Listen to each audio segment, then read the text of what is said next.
Welcome, dear friends. In this video, I'm going to show you a quick and easy way to shade the eyes and nose using just a pencil and brush. Ready? Let's go. Tools you'll need: a pencil, a brush, soft or hard, whichever you prefer, a pencil eraser. Step 1. Base shading. Start by gently shading the darker areas with your pencil using light, even strokes. Make sure to keep your hand steady and the shading smooth. Step 2. Blending. Using your brush, carefully blend the shaded areas in a circular motion clockwise until they appear soft and natural. Choose a soft or hard brush based on your comfort level. Step 3. Refining the details.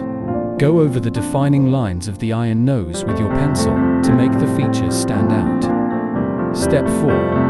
Adding highlights. Now, using your pencil eraser, gently lift some graphite from areas that need highlights. This will make them appear shinier and more realistic, just as you see in the video. If you'd like a detailed tutorial on pencil shading techniques, let me know in the comments and I'll make a video for you. Don't forget to like and subscribe for more hyperrealism tutorials.